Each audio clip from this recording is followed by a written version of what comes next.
away from my Carolina home. Had dreams about the West and started to roam. 6 long months on a dust-covered trail. They say heaven's at the end, but so far it's been hell. And there's fire on the mountain, lightning in the air, gold in them hills, and it's waiting for me there. We were digging and shifting 5 to 5, selling everything we found just to stay alive. Gold flowed free like the whiskey in the bars. Sin was the big thing, Lord, and Satan was a star. And there's fire on the mountain, lightning in the air, gold in them hills, and it's waiting for me there.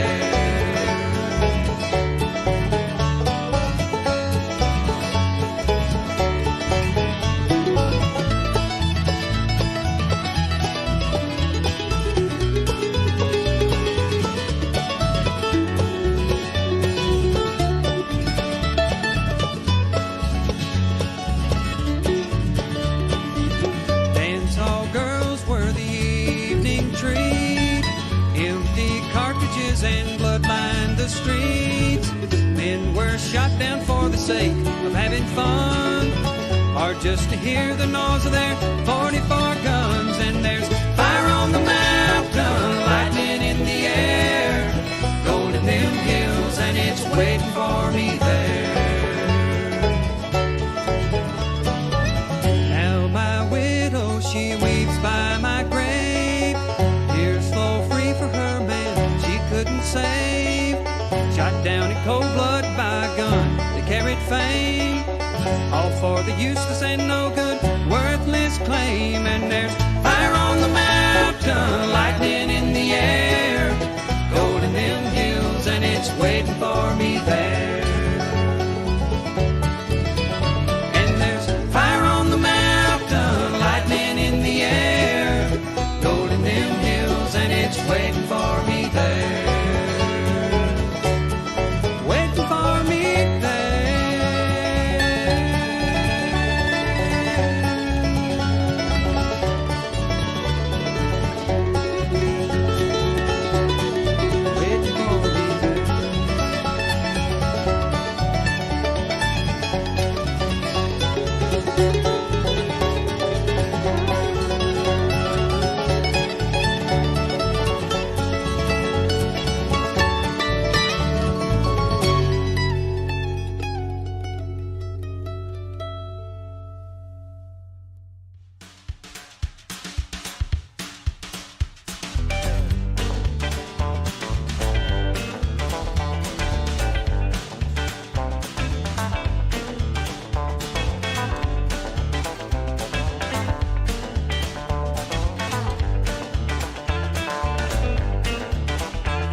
5, 4, 3, 2, 1.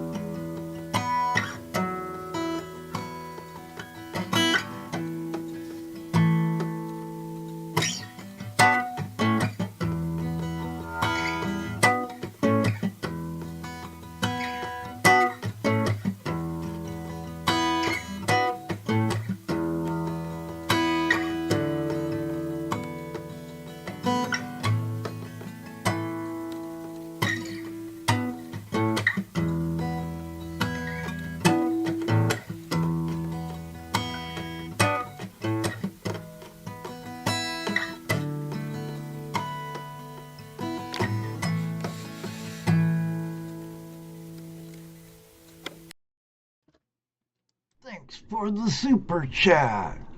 I don't know where that came from. I was in a rush. You could ask Tony. Hey, YouTubers and friends, how are all of you doing tonight? Thanks for joining me tonight. I have a couple of friends with me. I'd like to call them friends. All my guests are friends. I have Tony from, oh shoot, what's the name? 5280 5280 Adventures out of Colorado, out of the Mile High City, and I think that's what that number is. It's feet or something. I'll confirm that later. And Ken from Adventures in Dirt. He's going to be late a little, be hopping in our Zoom in about 30 minutes or so. But until then, we all get to torture Tony, and we're going to be talking about their podcast. They had Punishment with me as a guest on there not too long ago, if I remember right. But I had a great time being their guest, and they've both been on my show before, but not as Relics Radio like tonight. Tony was before as a guest for his YouTube channel, and Ken likewise. But enough of that jibber jabber, jacking my jaw, and all that. Um, but before I go over to the other set, I'm gonna say hi to a few friends. Mind Lab, Matt, Mind Lab. I didn't, even though I could have saved a lot of money. My pinpointers and the I can't pronounce that word. Nakado, whatever. Matt, good to see you. I haven't drank your soda pop yet. Terry Marshall, good to see you. Mr. Lodak, the world's greatest moderator, as always. Mi amigo David Villa. Brad Welch, how you doing? Bill Marsh, always good to see you. Ohio Relic Hunter. Mark Thomas in the house. Good to see you, buddy. Been a while. Martin, good to see you. Great Lakes Concentrates. My very good friend Robert Dupati's in the house. Give my love to Heather and Erie Deary. Also, we had Damon jump in and Careless Whispers jumping in and back and forth to Sparky's live stream. Someone go give Sparky a hard time. He's stepping on my time slot. I've had this for a long time. Just kidding. Haha. Who else was in here? Full of Gold, good to see you, Caleb. David Alphonsati Art, good to see you. Ben Fork Prospecting, good to see you also. And I don't think Damon's still here, but if he is, hey, West Coast Gold Prospecting, my brother of another mother, and Chew. Thank you all. And whoever else comes in, I'll try and catch it if I can. But once I leave this set and go to my other set, I'm going to be talking with Tony. So I think I'm going to do that right now because he's in the next room, just being patient and waiting on me. Should I make him wait a little longer? No, I'm not. Be right back. Hello, everybody, and welcome to another episode of Tuesday Night Hangout Live. It's Tuesday night Hangout Live. It's Tuesday night Hangout Live. It's Tuesday night Hangout Live with your host Ed Marvin. Tuesday Night Hangout Live is a Flash in Your Pan production.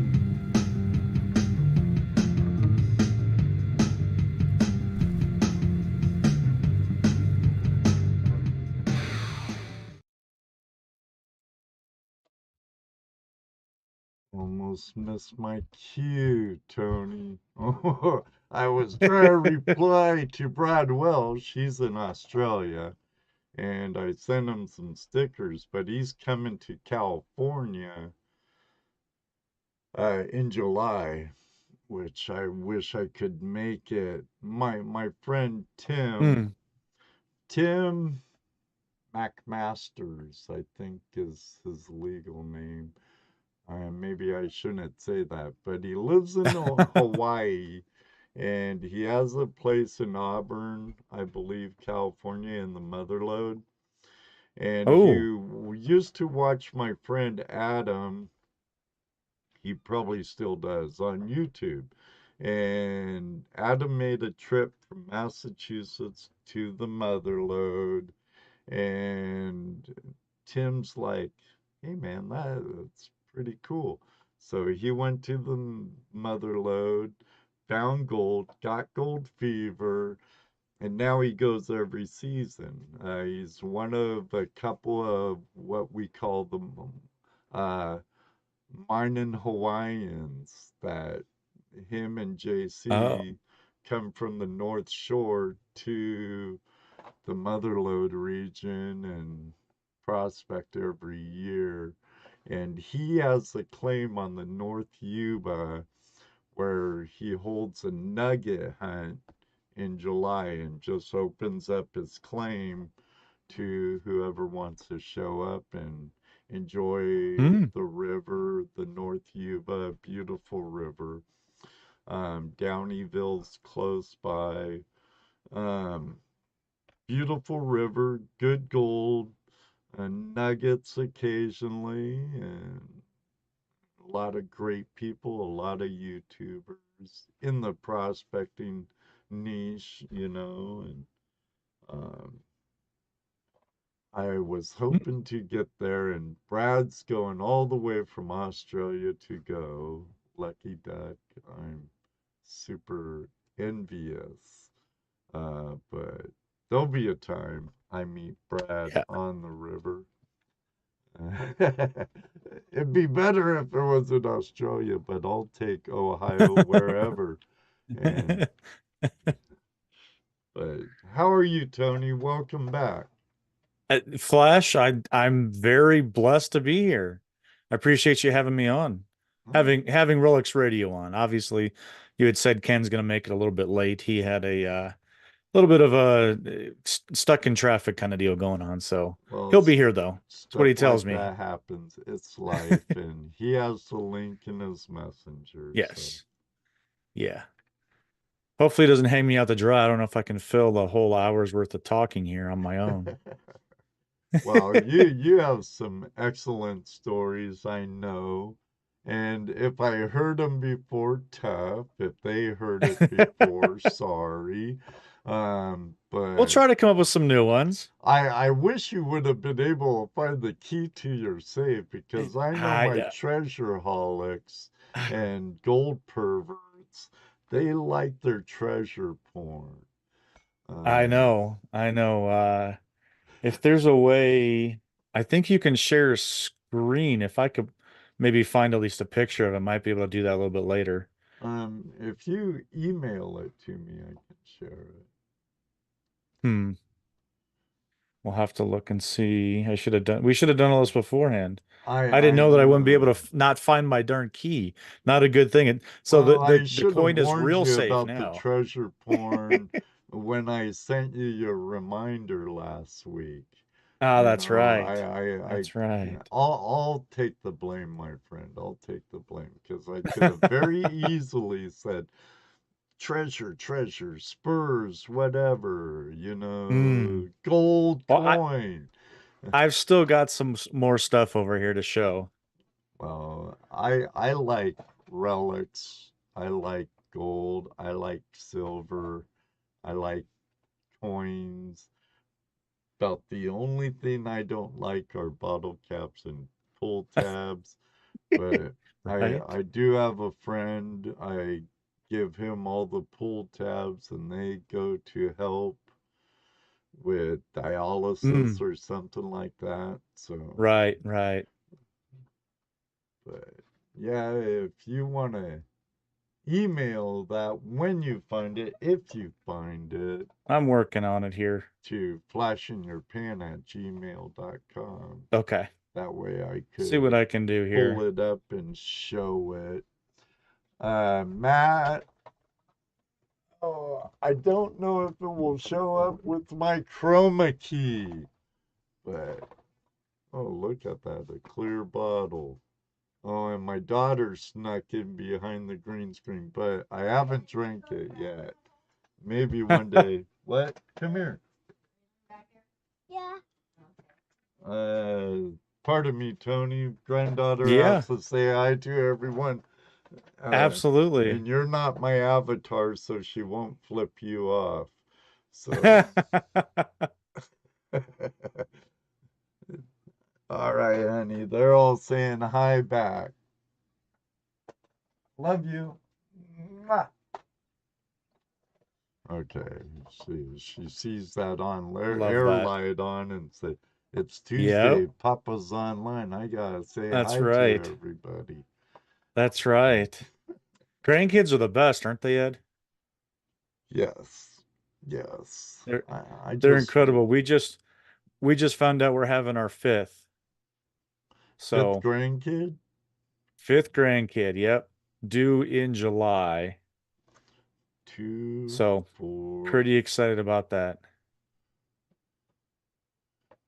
I have like seven, I think. Four in Washington, three here. Oh, well, there's three step Right, granddaughters right. too. So I'll take them too.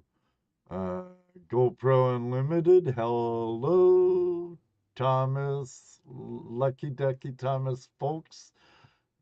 Pennyweight, how you doing? B3 Relic Recovery. Good to see you, Chris. It's been a while, brother. Been a while. Um, but again, welcome Tony to Tuesday Night Hangout Live. Um, Appreciate the invitation. you've been around for a while, 5280, and that's Yeah, the elevation of Denver, right?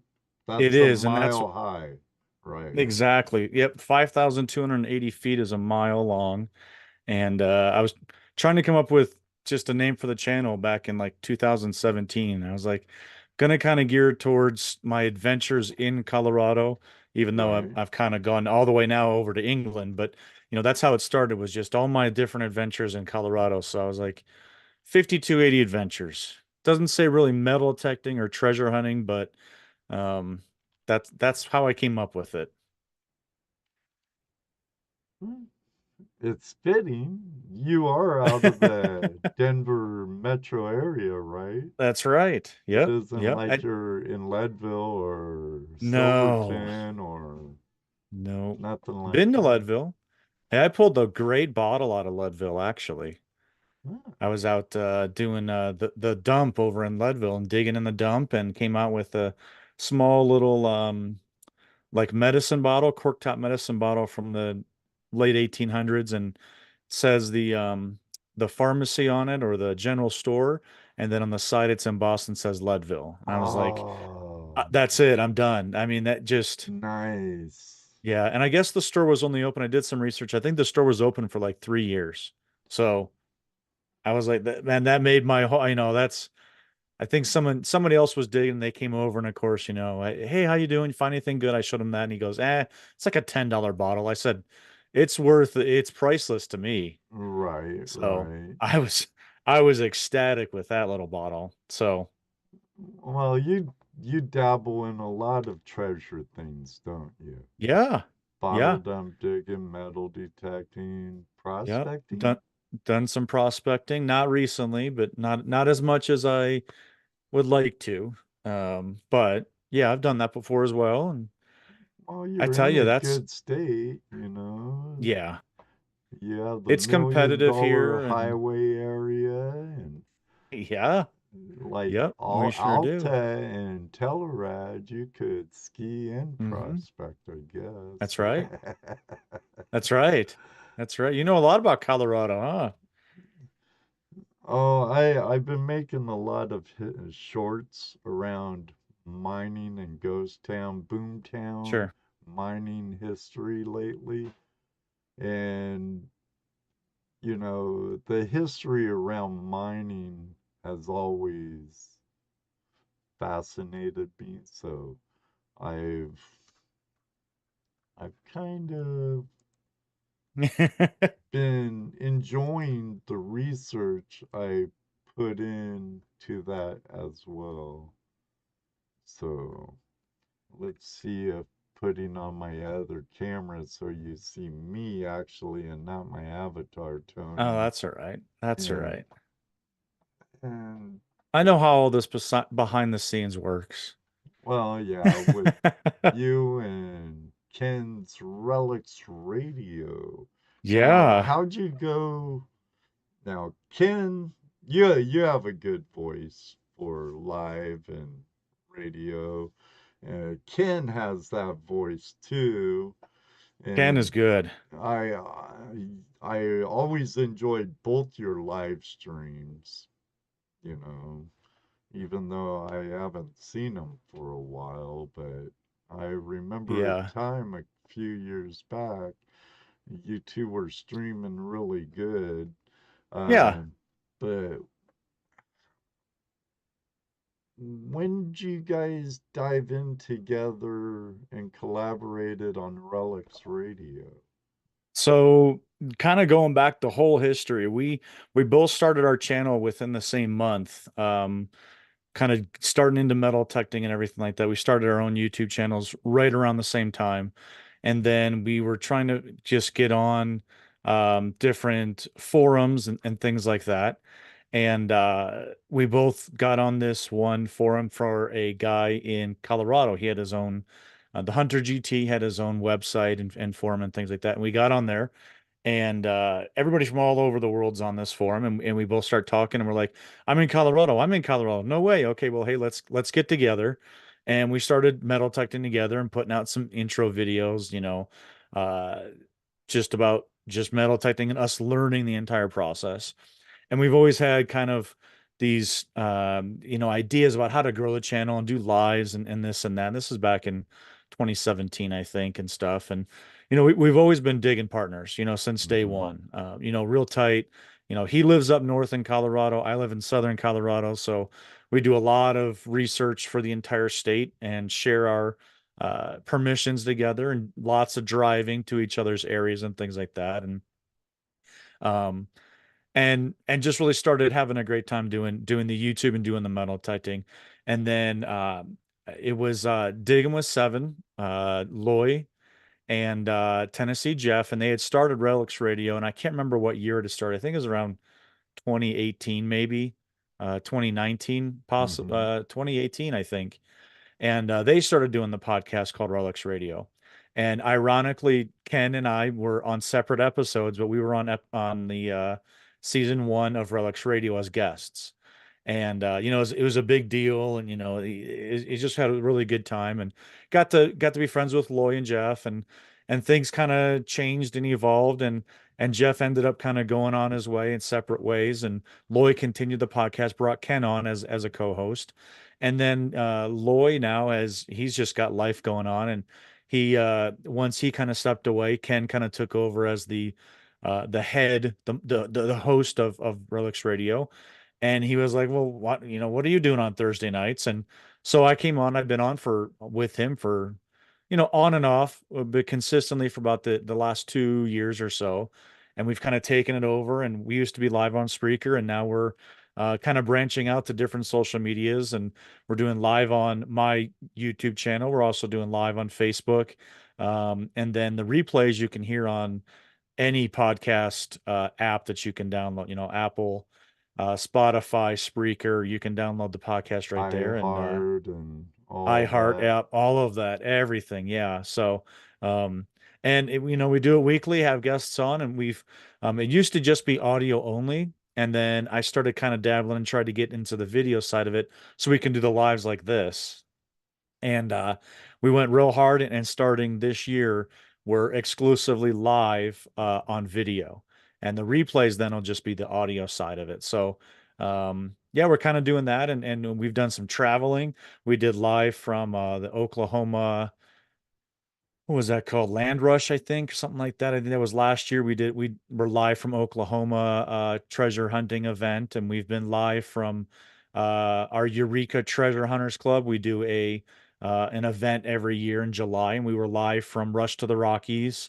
And we're looking to kind of do some traveling and do some other shows, and lots of invites to go live at everybody's shows. It's just trying to figure out the time to fit it all in. And So, getting there too. and, Getting and there. getting there. Yeah. You So, know, I, you might be a little richer than me, maybe a lot richer. So, yeah, but I doubt that. Not with the gold that you find. I think GoPro Unlimited has all my gold. He buys Oh, is that most of it? it. I don't hoard my gold. I can't eat it. Right, Sure, it's right, pretty to look at and say, I know where this came from. This came from, let's say, Cottonwoods Trail, and this one came from right, South Yuba, or this one came from dredging with my buddy Robert Dupaty. And, I could right, do that, right, but I can't eat it. It's only gold. All gives me reasons right. to go out and find more. Sure, sure. Well, and I know that we've in different events and things like that, people have given away gold nuggets, and I know the values, are higher if it, looks like a man sitting in a chair, or the state of Texas, or it seems to have more value if you can have some sort of visual resemblance of something on it. But if it's just filling up in vials and stuff, hey, sell it off, get the value out of it while we can, and go find more of it. It's replenishing a commodity, so can't beat that. Now I have to say, I probably still have a gold coin if I found like an eagle or a gold coin like you did. It'd Yeah, probably be yeah, in a safety deposit box or in my safe. But yeah, that'd have a lot of more historical meaning to it. Because even right, though I like finding raw gold, but yeah, yeah. The because I'm the the coin that first I've to find that where, but a coin, that right, right, yeah, and kind of the story on that, since this is kind of a gold show, right? I mean, so uh, it's morphed into a treasure show. well, okay. I've got a good treasure hunting story then about my gold coin. So, Okay, um, yeah, we're up not too far from Colorado, and hunting the Overland Trail, or I'm sorry, the Oregon Trail, and okay. just, I mean, it's kind of funny. We had been metal detecting this area, got permission for quite a few acres, and got on a hot spot, and then things kind of died down and stuff like that, and we're just kind of all kind of doing our thing, and had a lot of footage of a lot of great military finds. It was an old military camp that we were at, and just another really strong signal. It was, I think it was 51 on what was I using? Probably the Ace Apex, I believe. 51 sounded like a button to me, very crisp, and I was like, okay, I'll dig another button. I mean, especially the site that we were on. So I'd set up my camera, and I'm just watching me legit digging this thing live. And looking back at the video and stuff, I was a little careless knowing what was going to come out of this thing. Looking at it, I definitely should have been a lot more careful as to how I'm digging this hole. But I'm jamming my shovel into this thing and pulling soil out, and didn't get it in that one. Jam the shovel back in there and pop it out, and Oh, finally it's it comes good out of the thing you hole. didn't hit it. Oh my gosh. And so I'm using my That uh would have been cryable. oh, I know. And 2020, I mean, looking back, obviously I would have done things a lot differently. Um, but yeah, using the pinpointer, okay, it's out of the hole, and I'm pushing some dirt away, and all of a sudden, just the shimmer of gold comes through, and this is all like live. I mean, I dug this thing live, and I froze. I put my hands up. I'm like, I got gold. I didn't even know what to say or do. I was speechless for a second. And the two other guys that I was with, they're like, did he just wait, what did you just say? And I said, I just dug gold. And they come I mean, running over. They're like dropping their machines, their shovels are going flying, the bags are falling on the ground. They just come running through the trees, and I'm shaking like crazy. And I kind of dust it off, and it ends up being a $5 gold coin from 1844, and it has the D mint mark, so it's from Denver, uh man. no, it's Dahlonega, Georgia. yes, the log I can't say that, um in Georgia. And so we end up looking it up, and only 88,000 of the 1844 D were minted in the Oh $5 yeah, gold coin. that's So probably more valuable than if it was like a San Francisco mint coin. absolutely, yeah. So Since I mean, it was so low mintage in yeah, Dahlonega, that had to been Georgia gold it was or absolutely beautiful. Very beautiful. And so I mean, monetarily, yeah, it has some pretty darn good value to it. I did send it off to somebody and got it slabbed and everything and rated, and um but to be honest with you, I mean, I can't disclose where we were at, what camp we were searching and things like that, but if you knew the history of the site that we were at, the historical value of that particular coin is a thousandfold as to more than the monetary in terms of U.S. history. So, well, I've got you a great said it was a story. camp, right? It Yeah, was a service camp. it was. It was a Indian military camp. Wars period or Civil Yep, War period? yep. Indian Wars. Yeah, a lot of stuff going on out here in the West during that O- time, and Off the Oregon so Trail, it was probably there. That camp was probably there to protect the migrants.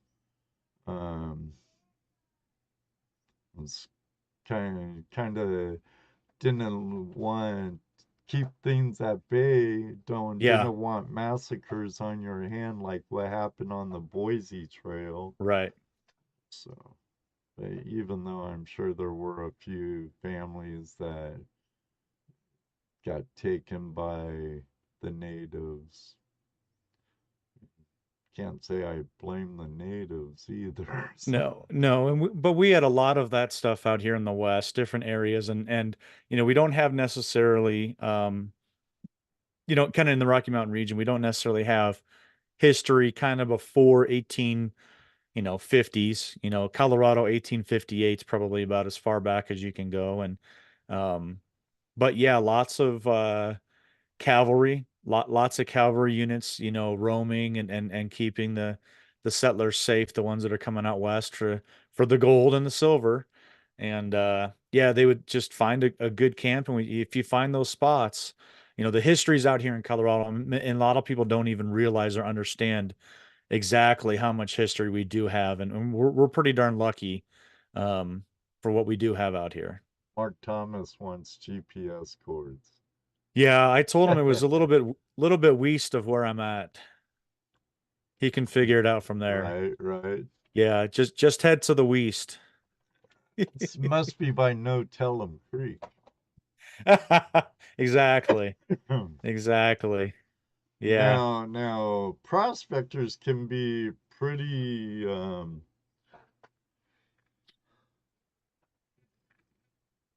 secretive with our spots, especially our Sure. good spots. Yeah. I'm sure detectorists are the same. I would say yes. I mean, there's kind of Ken and I both belong to the Eureka Treasure Hunters Club in just north of Denver, Colorado here. And you kind of feel like we have two different kinds of detectorists.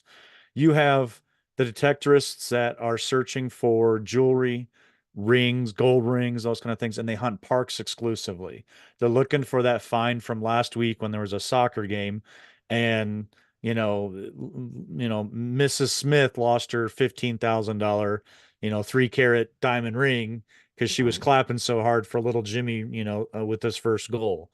But then you've got the other ones that are just interested in the history that want to go back as far as you can, and find the historical side of things and kind of tell the story, put the story together, in Colorado. And the historical side, once you've collected it, it's in a case, like a display case. It's in a museum and those kind of different things. It can't replenish because it's historical.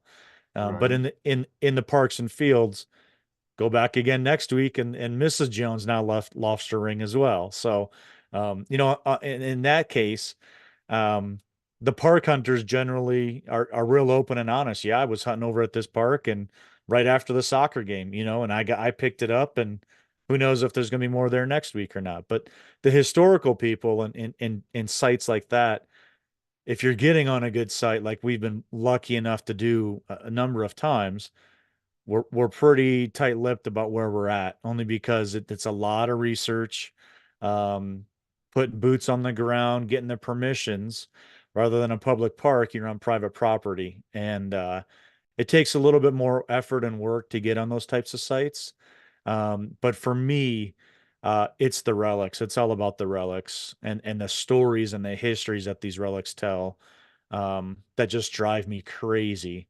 So, I mean, I don't get me wrong. I'd love to find a, $50,000 diamond ring. Who wouldn't want to find Right. that? Don't get me wrong there. But, like I said, with this gold coin, the historical side of it means 1,000 times more than the monetary value of that actual scarce and rare kind of gold coin that I found. So Nice. yeah, yeah.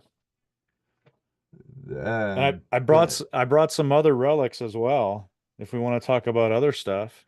we can talk about whatever you want. I do have some questions, or if I Okay. haven't seen any from the chat yet, Yeah. Other but than the GPS coordinates from Mark. right. But we both know how Mark can be. Yeah, that guy, he's kind of questionable. And uh, well, I have some. I started using Chat GPT Hmm. for to kind of give me ideas for questions, Yeah. but um, Well, uh, actually, it looks like Ohio Relic Hunter asked, "What did the coin grade?" Um, mm, I can't remember the specific because I don't have it with me. It's in the safe over here. But I was really disappointed. It they graded it as cleaned, which I argued because I pulled it out of the ground and I washed it with water and sent it in with dirt. I didn't, I mean, did I clean the dirt off? Yes, with water. That's all that I used on it. But I didn't use any brushes and things like that. And the coin this coin shop that's looking at it, I mean, he's got it under his microscope or whatever. His Um loop. his loop. He's looking at it, he goes, "Wow, you did a great job. I can see you didn't scratch this up or anything." I said, "No, I pulled it out. I put it in a safe box and just washed it off with water and brought it out to you." And I think it was PCGS who rated it. So um, I was really disappointed it came back cleaned. But if it hadn't been come back cleaned, I definitely think it would have been graded pretty darn high. It's you're gonna have, the quote environmental damage, or because you found it in the ground. It wasn't something that's been in a Yeah, safe but it box. isn't like it's a copper or a silver, Right, so there is no right, tarnish, there is no right. corrosion. Yep. Um, but I was I was pretty disappointed. But it is what it is. I usually mean, when they'll still give you a grade like yeah, I wish that AU 55 or something like that, even yeah, on a I wish clean coin. But I might have I to have to jockey you two around when, yeah, I gotta move you guys around so you fit there he my is. box better. No problem. There's Mr. And Heath says King. send it back to a different grader. I've had lots of people tell me that. I'm honestly considering it. Kind of taking it out of the packaging and getting the little tiny dirt specks off of it and then sending it out again because Well, I then don't you think might, they might do it again. then Oh, they it might say cleaned it's it. clean. Right, right. But it's hard not, at least you didn't fully wipe it, No, with your see that? glove or on your Yep. pants. Because gold, that would have scratched a lot easier than even a silver coin. Yep. Yeah. So, good thing you didn't do that. No, I did. I took real good care of it. And then to continue the story real quick, because I know Ken's just joining us, but after I'm still, going crazy about it. About 10 minutes after I found it, the two other guys that I'm with, they're like, "Hey, can we just search around here too?" I said, "No, start searching." And Zach ends up finding a $1 gold coin about 6 feet away from my $5. So it was both mine and his first gold coin together, or at all, and we were able to find it together and Wow, just share the whole and experience. So just not far apart from each other too. no, That's cool. no, yeah, Oregon it was. Trail, huh? I know I'm giving away too much info already. Now you What could have GPS lied location? and said, What's the GPS coordinates about? Hey, Can we Mark's get those? already asking me for that. yeah, Mark Thomas is already well ahead of that. Uh, He won't even tell me, and I'm his friend. what a pal! Well, you know what? I'll take you there, but I gotta blindfold you. It's like And then Mel B. yeah, exactly. Yeah. And I'll leave you out there.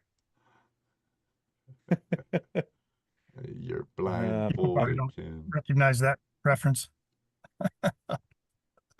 We can talk about that too. That'll be Oh, we fun. should do that. We should do that reveal show. Yeah, we should. Yeah.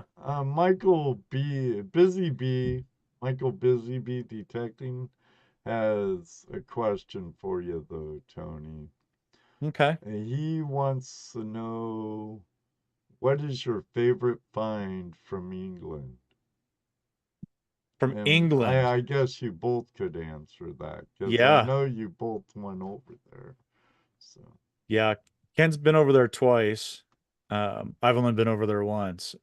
So, and Ken, actually, didn't you just get your fines back, or you're getting them back? Yeah, I just sent off for him to be returned. Nice. yeah, it takes forever to get them, don't it?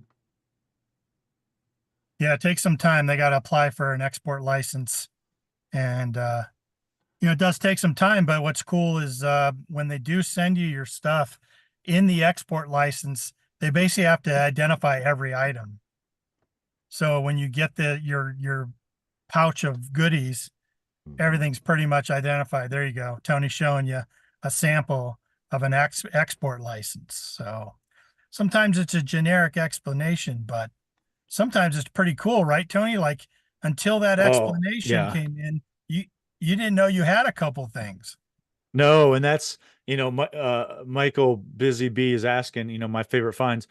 I originally thought it was one specific find, but once I got them returned back and identified, another one actually became my favorite find because I had no idea what I had, which is incredible. I mean, those guys over there, you hand them something and they know exactly what it is. Like, oh, that's from the 1300s. That's this, and this. What are you talking about? How do you know that? Like right off the top of your head.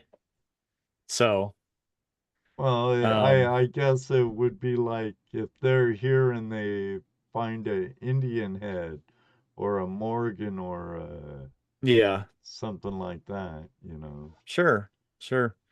Well, I'll tell you real quick because I know we just got Ken on. I want to talk to him, but what I thought was originally my favorite find was, and I found this on day one, and I couldn't believe it, but I got a hammered silver, and it's a Queen Elizabeth. I don't know. I don't think it. Oh, there we go. Queen Elizabeth the First sixpence, sixpence, and it's 1561. And Nice. so it's my first hammered. It's super thin, super thin, and I made it into the 1500s. So I was just, I couldn't even really understand exactly what I had, to be honest with you. It's a great coin. It's probably about the size of a quarter, maybe a little bit bigger than a quarter. Yeah, just slightly bigger than a quarter, but 1561.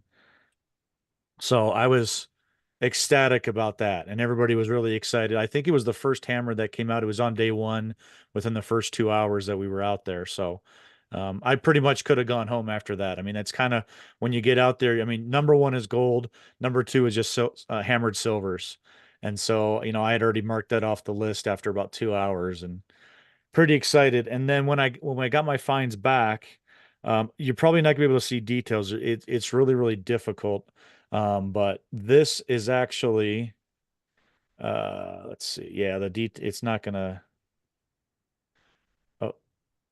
focus too well there. There it Okay, don't move. goes. Don't move. Right there. Don't move. Stay still. Yep, there's that side, Don't and then breathe. it's really tough because it is pretty darn old. Come to find out, this is a I have to look it up because it's difficult for me to remember. It's from Afonso of Portugal, and it's a hammered copper coin from 1438 to 1481. Oh, So very I got nice. into the 1400s, which blew me away. So that ends up being my favorite coin just because of how old it is. Nice. Very nice. So no Saxon gold hoard or nothing like that, huh? Nothing that we told anybody about. Right, right. Good point. Now, is it Nothing that the true? England Museum that nothing that the London Museum knows about. Right, right. Smuggled it in, huh? That's right. Gotta be careful of those sharp objects in those places. It set off the metal detector in Yeah.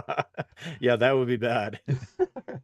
Now, That's now, happened before. People that have gone there and picked up their stuff in person and tried to get it back through the Yeah. airport in their carry-on. They wanted to know why they had all these, 300 buttons and coins. And good thing you had the export license. Yeah, that's what saves you is having the export license. right. Because then legally you're allowed to remove it. And I know that David Villa was asking, how did you get to keep it? So after you find the items, we have Ken, what is it called? A liaison or Yeah, uh, FLO, like a finds liaison flow, officer. Yeah. find liaison officer who goes through the finds and then can submit them to the museum. And then what's not being either looked through by the museum or whatever, you can take with you. the museum will go through it, and whatever they don't want, then they'll set up the um, export license for you. Now, if they do have something that they do want to keep for the museum, they will send you an offer for it. And if you, I guess, choose to accept the offer, you split 50-50 with the landowner, and then you guys will split the value of it, and the museum then keeps it, blah blah blah. Now, And Ken, is it true if it has a hole if the coin has a hole in it, it's pretty much staying over there as a relic? Not necessarily. It's not an automatic thing like that. What they says is anything, what the antiquity scheme says is anything over 300 years old that is made of precious metal that is not a coin Oh, has to okay. be reported as treasure to the crown. So if it has a hole in it and it could possibly be seen as a necklace or a brooch or some type of adornment, then it's not a coin anymore in the eyes of the crown, and you have to report it as treasure. Again, 300 years old, precious metal. And then they decide whether they want to keep it or not. If it's a coin, then it goes down a different road. But that's where the whole if it has a hole in it, they're going to keep it. Not necessarily keep it, but they'll definitely need to be reported look as at it. treasure and evaluated.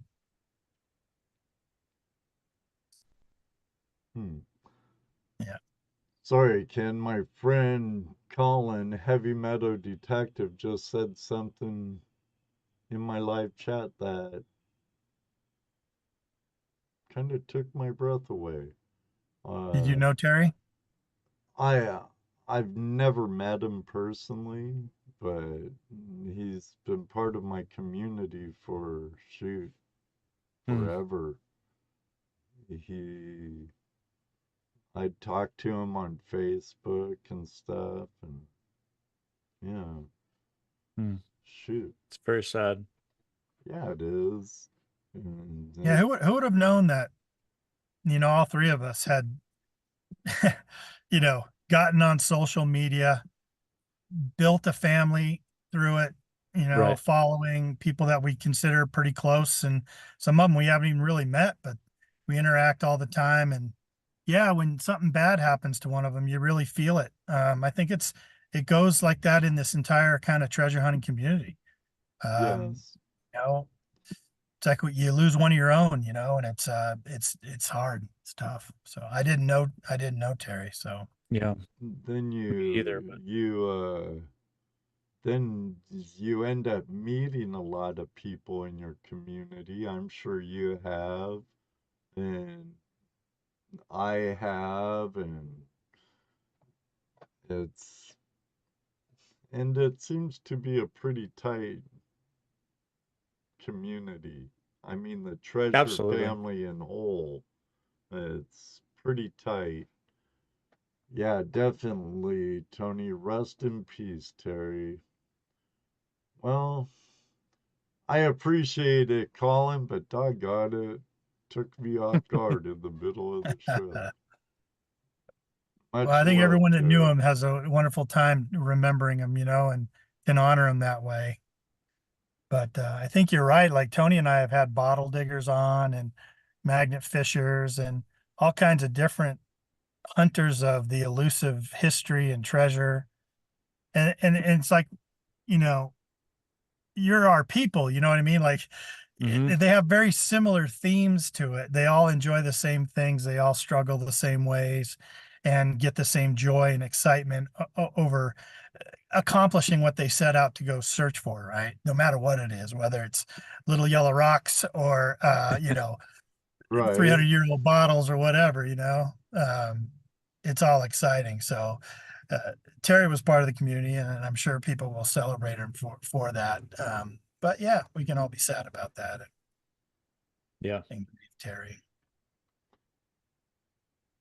Definitely. Well, when I went to England this last time, I found something that actually had to be confiscated and reported to the crown as treasure. Uh-oh. In my 2 trips over this, the first time that's ever happened, I didn't know what it was. I didn't know I dug it up. It was this little silver. At first, the glint of it in the mud, I thought it was, some kind of silver coin. I thought it was cool. But as I undid, dug the mud out of it, turned out it was a little tiny, little tiny silver cufflink. Oh, And it had some really cool design on it. It had two hearts and a crown above it.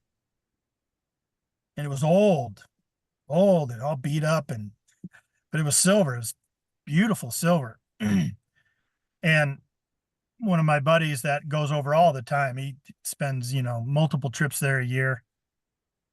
He goes, "You find something?" I go, "Yeah, it's a cool piece of silver." And he came over and looked at it and said, "You're going to have to report that as treasure."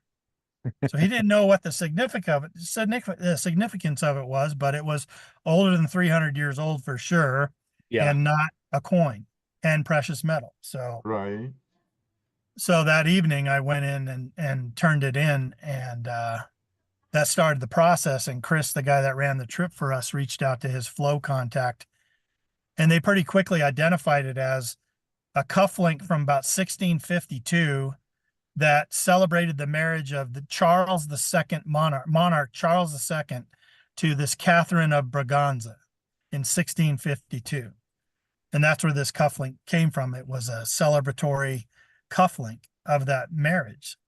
And I was just like, oh, when you're searching for history and you find something like that, it's pretty Now, cool. did they give you an offer, or are they allowing you to keep it, or? They said 250,000. I told them to take it and shove it. No, I'm teasing. No, they didn't. They said they didn't want to keep it. So again, he had said another pair had been found just about 4 months earlier, and it was a set. It was a set Hmm. of two. Mine was just a single one, so I'm pretty sure that's probably why they didn't, want to keep it. They probably already had a set, and it was probably more, impressive than just my single one. But not to me. I'll be getting that back. Yeah. And Well, it'll become a and we very know which treasured field prize. we know which field it's in too. So That's I know you and I are going to sneak off if we end up back over there. that's You and I right. are going to end up in one little section, not telling anybody else, Yeah, hunting for the other one, the matching piece. yeah, I know that's what we would be doing. right.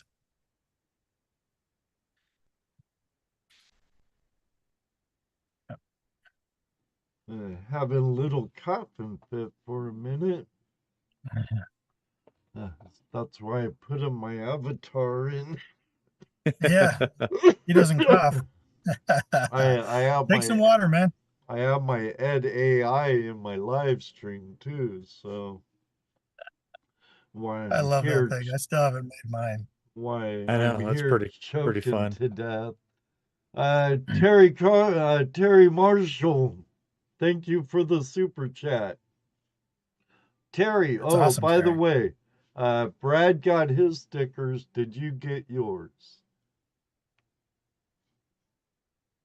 I don't have any water by me. All I have is coffee. That scotch will work too. I do have Ski Searcher's lemon drink or citrus drink he sent me. He sent you some ski? Nice. Yeah.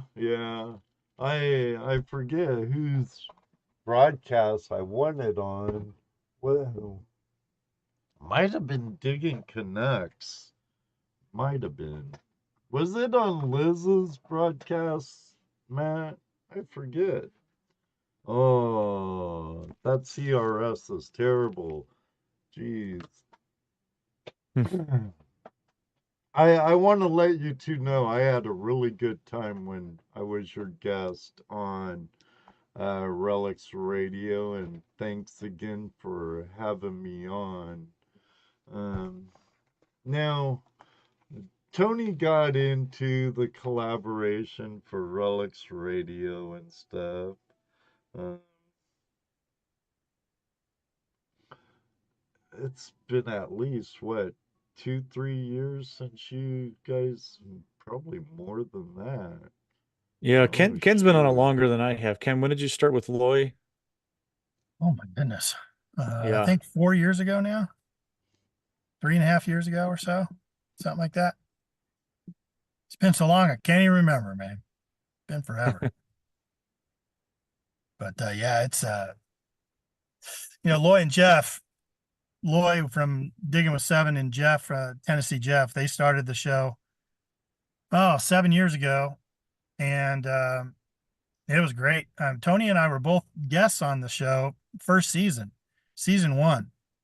They do a new season every year, and we were just completely honored to be on their show. It was a great podcast, one of the early ones that was on, and yeah, I was just totally blown away, and really was a big fan of Digging with Seven and Jeff, and then at some point Jeff wanted to take a break and kind of pull back and concentrate on some other things in his life, which is great, right?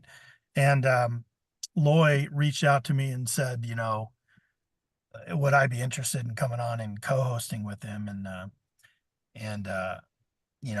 said, yeah, absolutely. We can give it a shot and see what I think about it and what you think about it. Cause maybe I wasn't going to be the best co-host. So, we got together and started doing that. And then at some point, Lloyd decided he wanted to take a break cause he'd been doing it for many years, and, so yeah, I kind of took it and ran it, and then, couldn't think of anybody better to kind of be my co-host than my digging partner, and Right. help me It kind of makes run it. And sense. yeah. We had other Yeah. friends on too, right? Our friend Jeff come Yeah. on sometimes, and Yeah. some other people, but Tony and I dig together all the time, so we always have a lot of stuff to talk about, and we both enjoy the community. So I was going to And tell you, Kent, Ohio Relic Hunter was in early, and he was like, "Oh, geez, we're going to have a whole chat about chickens now." did you explain where that came from? No, I didn't. I didn't mention it. Yeah, did it I Now come you've, raised. from now one you've of opened the your door. podcasts? Because Well, I raise chickens, and Bill so Marsh is uh, in like all of them all the time, all yeah, all over. the time. Every Relics Radio, he's first one in there. So yeah. But we do kind of the same thing when the podcast starts. We kind of do a little monologue, and we go for about 5 to 7 minutes just talking about weather and what we did, got out digging the previous weekend, and those kind Right. of different things. And generally, it goes to chickens for some reason, and always has some fun stories about chickens. I'm Well, always fascinated by it because I don't raise chickens. So I've thought about raising chickens. The price of eggs, oh my goodness. Yeah. Hey, Even we've farm got fresh eggs. I've got 103 hens right now, and we get about almost 5 dozen eggs a day. And I actually go out and deliver them. I deliver them to doors and things around people all around, friends and things like that for $5 a dozen for organic, free range, farm fresh eggs. So you know what, Ed? Yes. Chicks dig him. what can I say, man? Chicks dig Tony. When he comes out with his little bucket of worms, they all come running. They do. Right, right. They do. Are Yeah. they free range?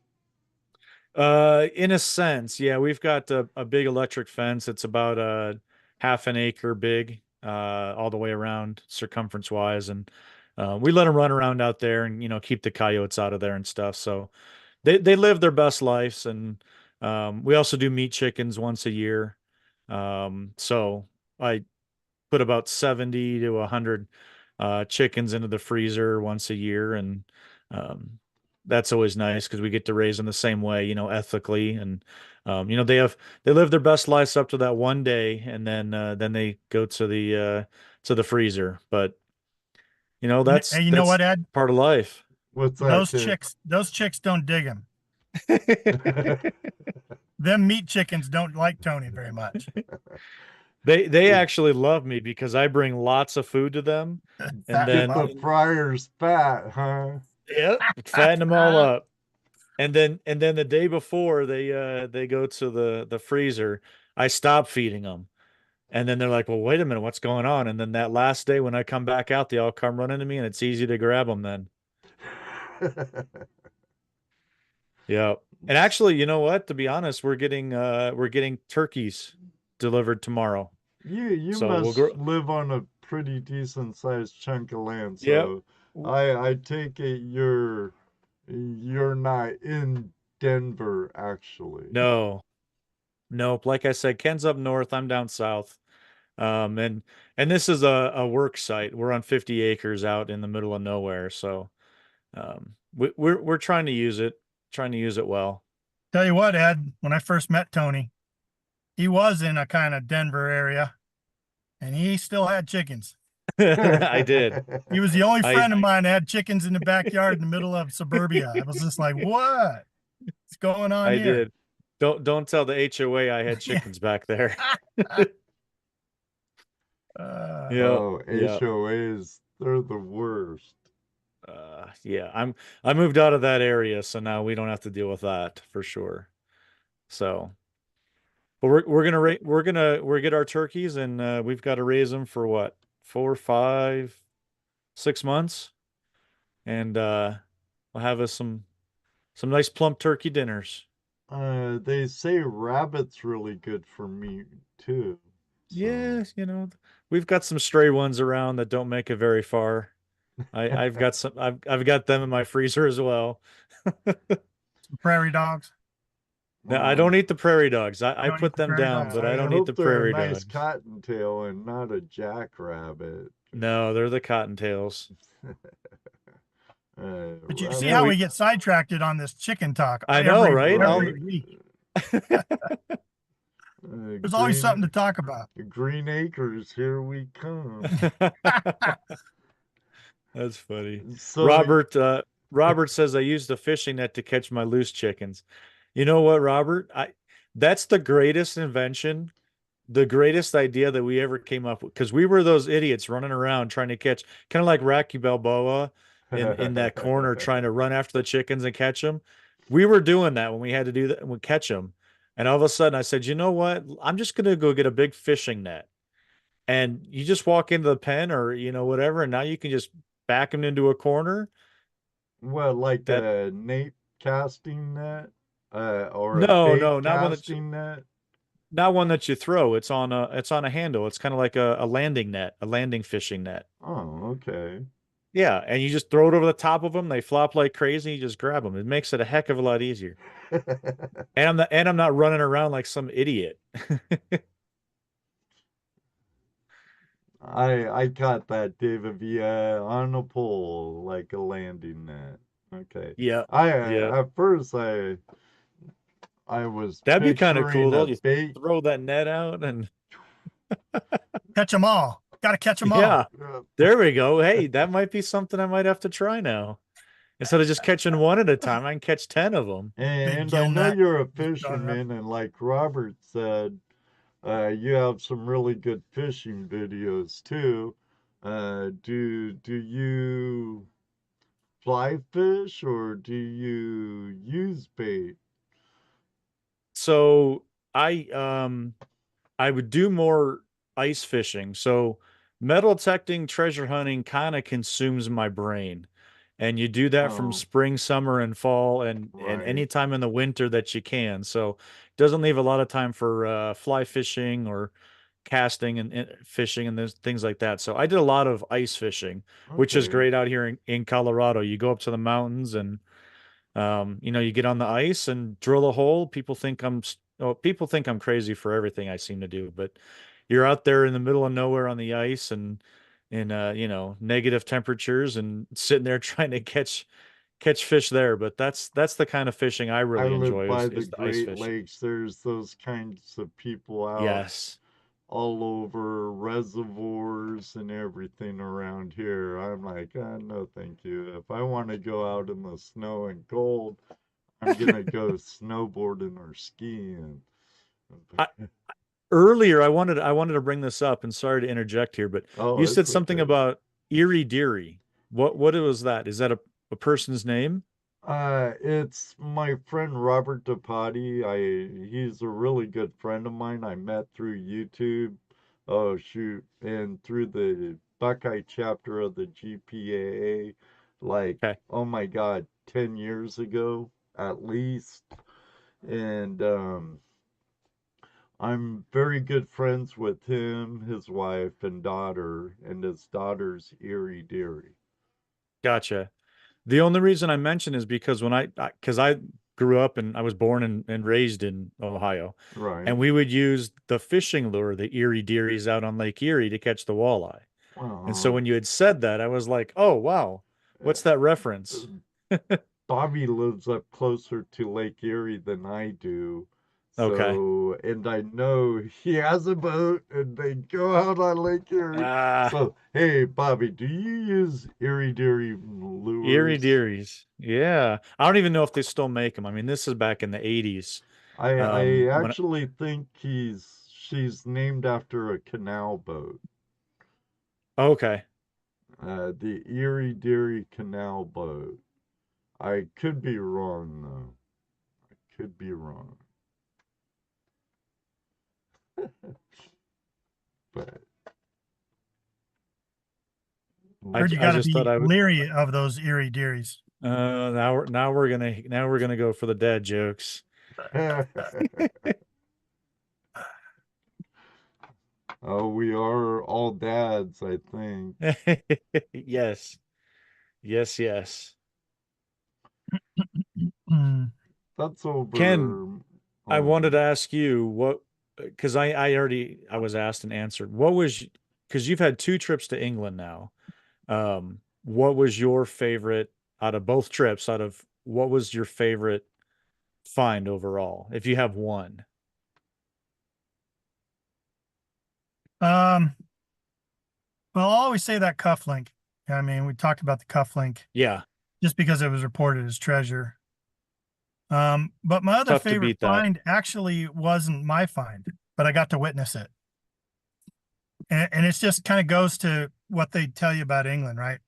When you go to England, they say, don't you ever, ever throw a single thing away. I don't care if it looks like a, gum wrapper. Just don't throw it away because you just never know. And the first time I went over there, I was digging with my buddy Kevin hmm, Dowd with Potter County Diggers. Him and I were digging together, and we're finding we had a good finds pouch and a trash pouch that we thought was junk. Bits of iron, World War II anti-aircraft flak. You find a lot of that there, and just bits of lead, but not a lot of trash. To be honest with you, that's one of the good things about going to England. There's just not a lot of trash in the fields, at least the fields we were at. Anyways, we get back, he found some things. What's this? I don't know. It looked like to me is it looked like a corroded T handle from a hose spigot. Okay, come up, make shape like a T. Looks like it, mm-hmm. fit on a threaded thing or something. But it was all corroded. But that's kind of what it looked like, and it looked like it had like just this heavy corrosion all over it, like white lead almost like. And later we get back and we're laying out all of our finds. You lay them out on a table, put your name on all of them, and then the experts come along and look through your stuff and tell you if you found the Dalai Lama or not, Right. and he goes and Kevin's going to throw a bunch of stuff away. I go, man, they told not to throw anything away. Put it out there. He goes, even this crap? And I'm like, yeah, put the crap out there. So he had it in his crap pile, and the guy comes along and he looks over at it and he goes, do you know what that is? And Kevin and I look at each other and I'm like, looks like a, T handle off a hose spigot. Ken must be in the dead area on Yep, his he drive home. froze. He froze. Right when we was getting to the I point. know. Talk about suspense. Right, right. Oh, maybe he'll pop on back on here in a few. I'm letting him know here. Yeah, talk about suspenseful, man. That guy tells incredible stories, right? Jeez. Stops right at the yeah, David Villa. No, not now. I agree, David. I'm like sitting on the Right edge on of the my edge. seat going, man, what is it? Oh, Yeah, I there he I goes. texted him. He logged off. He'll log back on here in a He'll second. log in, so I'm not going to play with the zoom on my encoder end to make Okay. you fit better. Because That's if he fine. pops in, it'd be all set. Yeah, Now, yeah. you said you don't do the podcast now live. You do it over YouTube and Well, we do Facebook it. Live, and Yeah. you reformat it into audio and put it over then for a replay. Yep. So yeah, we do it live on video wise. We go out to Relics Radio on Facebook, and then maybe Ken's personal Facebook page or my 5280 Facebook page or something like that, as well as then definitely every single time over to 5280 on YouTube. Right. And we just do it straight out live on video. And then once that's finished, we use StreamYard, and you can just download audio only, and then that just gets uploaded to all the other ones, audio only, all the other um, podcast apps and things like that. Yeah, So, I reformat mine to what MP4 after uh-huh. the show. Yep. I clip off the fat, and then I'm I I save it so I can use stuff for shorts, Yep. and then Absolutely. I upload up to Spotify, and then it goes out to like iHeart, Spotify, Amazon, Right. Yeah. wherever Spotify sends it out. Used to be Anchor. You guys go I through can't hear you guys. Spreaker, which is I'm owned by gonna stop and iHeart, I rejoin again. believe. Yep. Eh, Yep. Ken's having technical He's having issues. issues. Yeah. Yeah. Live entertainment for That's you. right. So this is Jersey what Ray happens when you go Diggs live. says, DK! Hey, I Mega know Silver Stacker, hello, and my darling Erie Deary is in the house. Hi, Erie. Robert, is it Depati? I think that's how you Yes, pronounced it. yeah. Robert was asking me the badge that I found from Texas. And that was one of the finds. I just had a video that came out on this past Saturday about this find here, and I'm going to show it. Hopefully it'll come in into view and in focus here. Just did a quick it's not going to I don't focus. want Oh, to. there we go. So this I'm gonna badge, have him. I'm gonna pin you a minute, Tony, okay. because I have two Kens in there now. Okay, share it, and I need to wait for that other Ken to drop off Okay. before they'll be able to see it good with both of you. But go ahead, put it up, share it. Yeah. So the Yeah. video that I did, so we were out digging. We are just out on the Overland Trail, and we're out on a permission in a field, Oh, and this thing cool. came screaming in the 70s. And of course, I didn't know what I had to begin with. Let me raise it up a little bit there. And I could see where it said Riders, and then I saw Antonio, Texas. And so we did a little bit of research after I cleaned it all off. Come to find out, this is a badge, a Rough Riders reunion that occurred in 1905 down in San Antonio, Texas, with previous um, people from that were Rough Riders when Teddy Roosevelt invaded Cuba Right. and all that kind of stuff. They had the Rough Riders reunion of those that were still existing or still around. And the story, from what I could see, was 50 Rough Riders went to this reunion, including the president, Teddy Roosevelt, and they handed these badges out. And I don't know if it was only the 50 got them or if it was like whoever attended got one. I don't know about that, but just something very cool. 1905 at San Antonio, Texas. They had this reunion, and all of a sudden now in northern Colorado, I find this medal, this badge, um, And again, I think we were talking at the beginning, to me, and the same thing with Ken, obviously. What's the story? How did it get to Colorado? Who was holding it? Who had it previously? That kind of thing. So, uh, and ironically, I mean, I wish it wasn't the case, but there wasn't very much found that day except for that badge. So, I wish there was more found, but, But still, um, what a find. yeah, And yeah, the pretty incredible. history behind it. Yeah.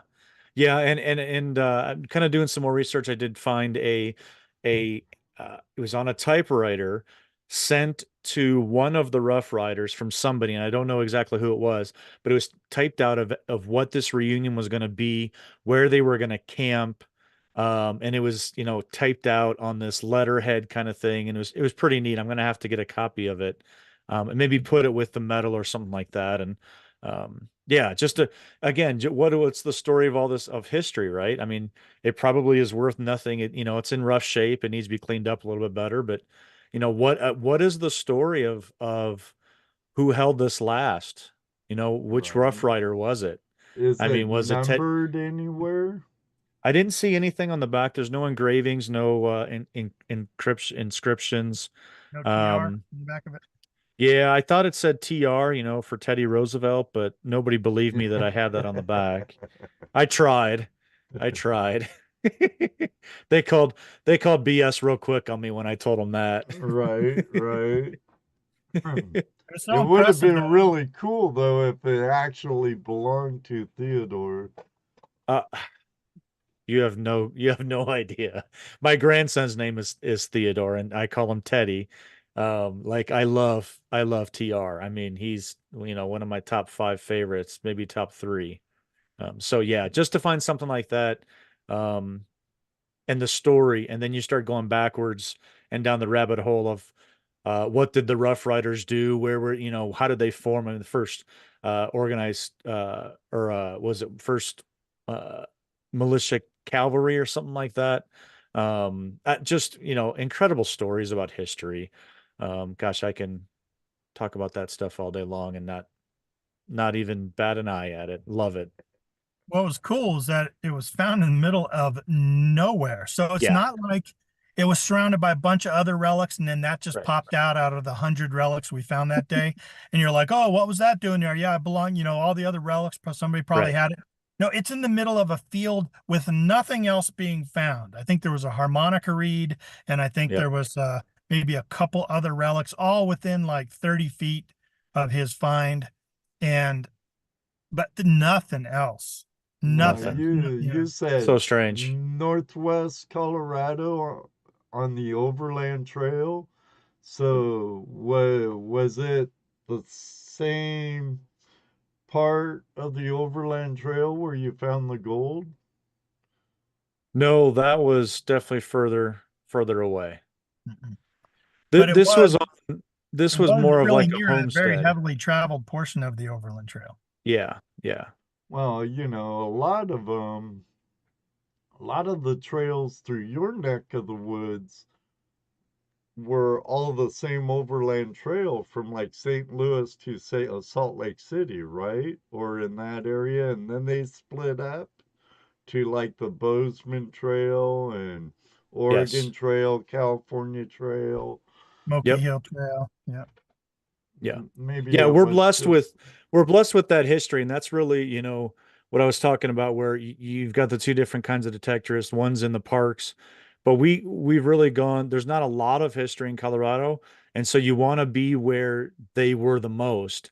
And if you can just start to document and run over maps of the trails that they were on, that's where, there's no densely populated areas during the 1850s. It was through. I mean, we were a thoroughway to different areas. So if you can concentrate on the trails and then start to put together stops, stagecoach stops, watering holes, river crossings, those kind of different things, that's kind of like a bottleneck you have in old terms of Spanish history. history too in Colorado. Yes, absolutely. And so You do. So you're looking Absolutely. for all that, Everyone was heading west during 1849 gold rush in California. So everyone started pushing west, 1849 forward. 1850s really heavily. And then they found gold in Colorado in the Rocky Mountains, and a lot of them said, And they "We're not just crossing those stopped. mountains. We'll just stop right here." So you had this huge boom from about 1865 to 1870s, mid 1870s. Man, there was so much explosion during that time. Then the railroad coming in and bringing even more, and so there's a lot of stuff pushing west here, and our goal is to find it, as far back as possible. So 1850s is about as early back as we get, but right along that overland trail, I found a 1840, Mm-hmm. what is it, 1841 half dime. Yeah. Now, of course, somebody in the 1850s could be carrying an 1841 half dime, but still, seeing that date in Colorado, that was In pretty cool. Colorado. Oh my And gosh. what about those the Navy Eagle buttons, Tony? Yep, those were Probably 1820s? Civil War era. Oh, 1920s. I think it was the 1820s, Ken?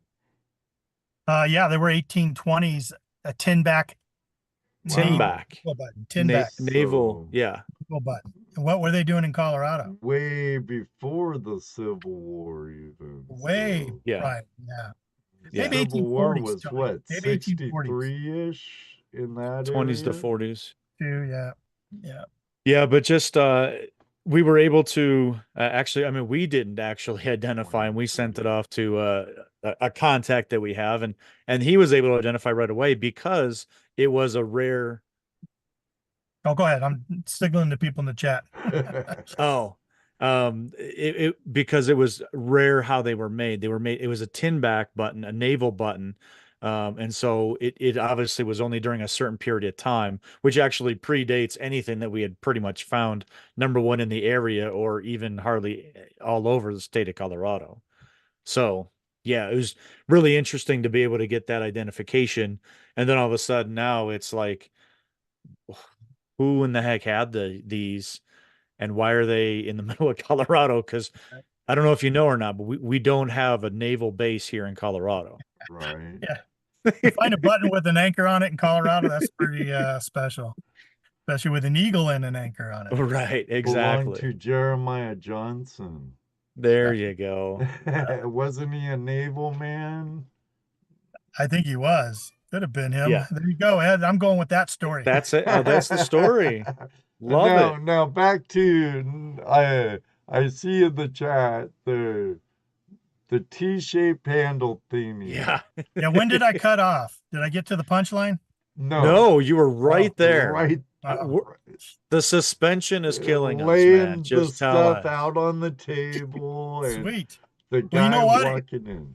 It turned out to be a He froze again. Damn it. No, Oh, no. that So, Ken guy. okay, it was a T-shaped thing. It was all corroded stuff, and we put it on the table. He put it in his junk pile of crap. He told him not to throw it away. And he put it there, and the expert's walking through, and he does a double take, and he goes, "Whoa, do you know what that is?"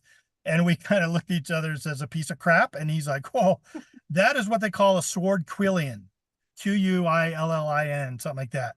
He says it's from about 1 BC, and it's actually a sword. They put the handle over the bottom part of the T. That's the hand guard. And if you look real close, you can see the iron tang of the blade that had been snapped off, and it's back from about, Iron Age, about 1 BC. And it was the oldest thing ever found that whole week that we were there, and he was ready to toss it. And it just shows you that what they say is true. I mean, it doesn't look for anything, but still, it's like, and they didn't keep it, and he got it back, and I'm sure it's a central part of his collection, plus this story we have to go along with it. So yeah, sword quillion. I never heard that term before, but just amazing because it just looks so corroded and like just a piece of junk, and it was. But yeah, man, so But cool, it's the right? To history. hold something in your hand that the last person to touch it was back in 1 BC. Right, and Right who before the knows switch. how he lost it too. It could have been, Yep. it could have died on the battlefield and it got buried in mud or something, Yeah. or broke off in battle. Who knows?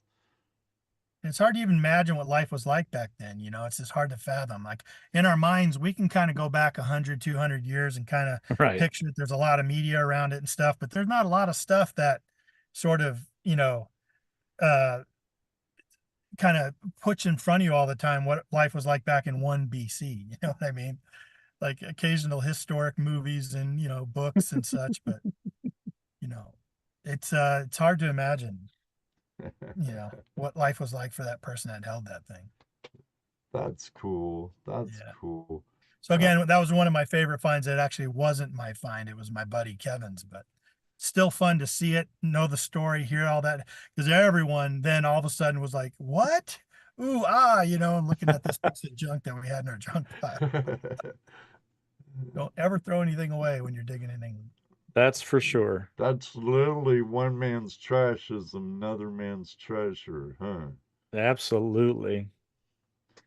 Ohio Relic Hunter says Quillian in transit. They talk funny over there, LOL. Sure do. Uh-huh. Oh my God.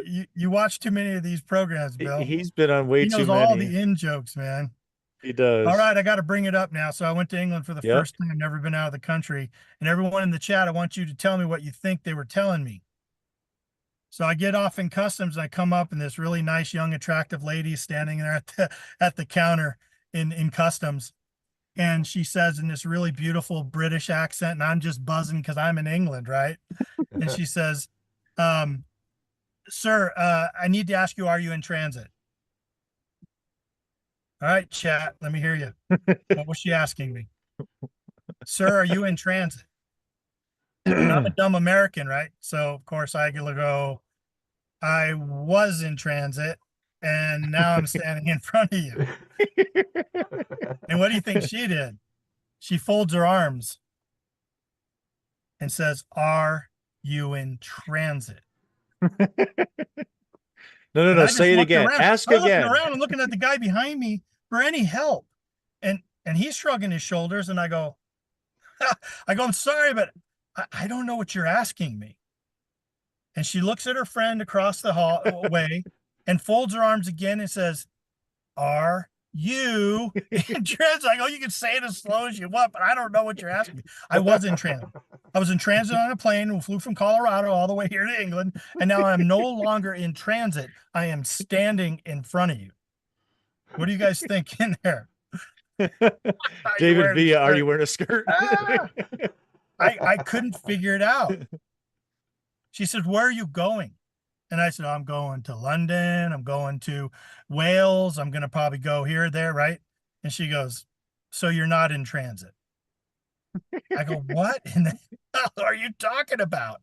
She goes, are you stopping here at Heathrow and then flying on to somewhere else? Oh, right? Like a layover type. Like a layover. Yeah. Yeah. Say freaking layover. Right?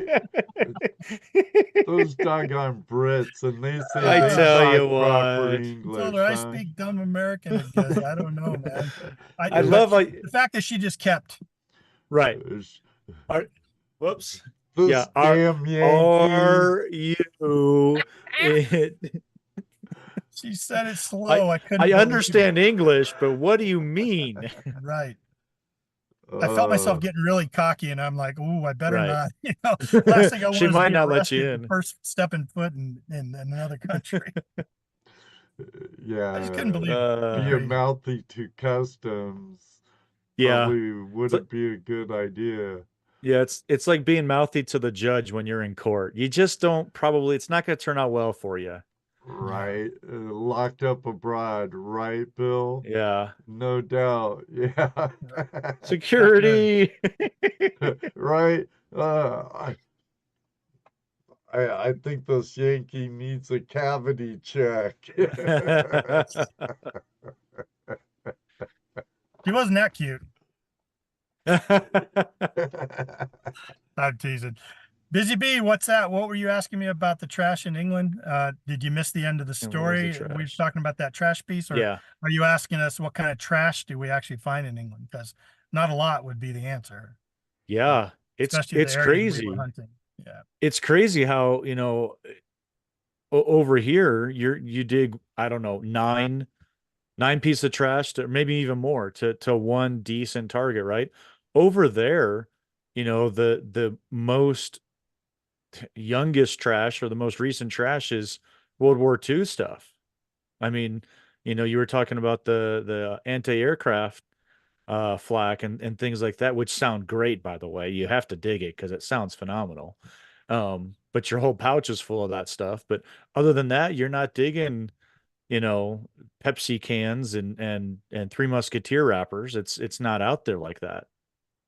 It's not, Yeah, not at all. Wrigley's wrapper or something like that. You find a lot of buttons. You get sick of digging buttons, like buttons, buttons, buttons, buttons. Like you'll dig, 200 buttons in a day type of thing if you really try. But Mm. there's just a lot of buttons out there. And that Yeah, I don't. becomes like trash for a while. But you got to remember that the English, they consider anything post 1400, post medieval.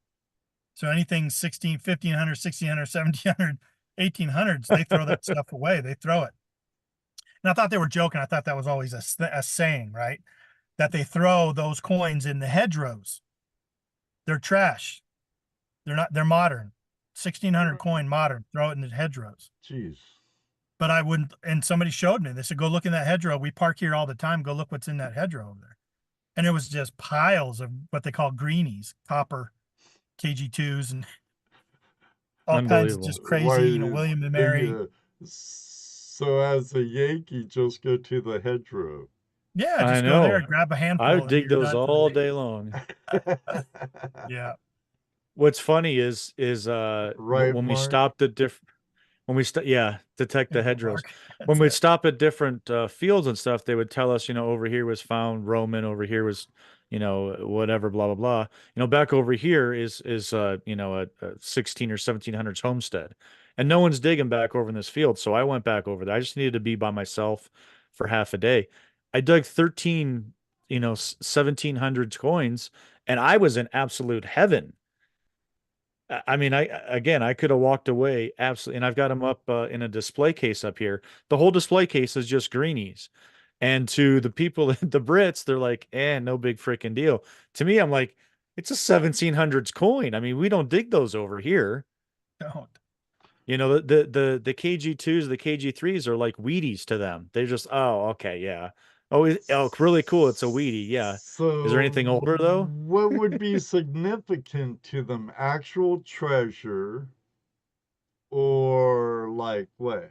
Hammered silver, hammered gold, or Roman?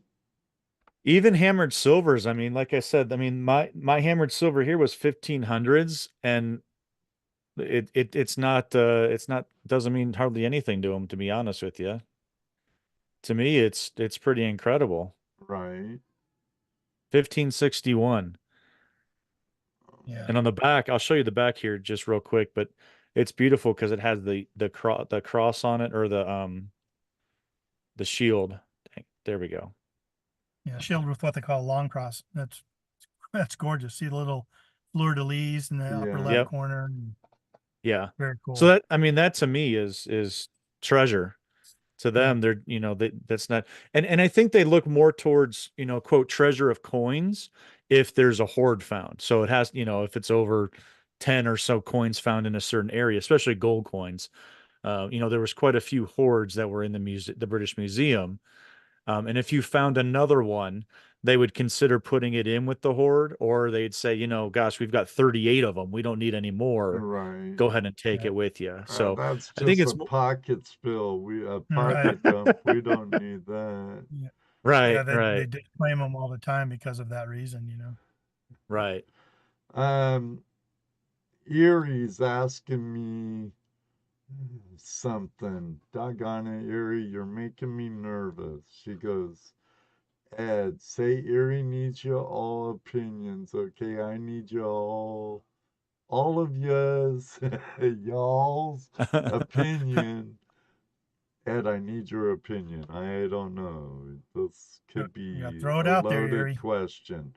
Right. Throw it out there, Erie, dearie, Yes. my dear. There you go.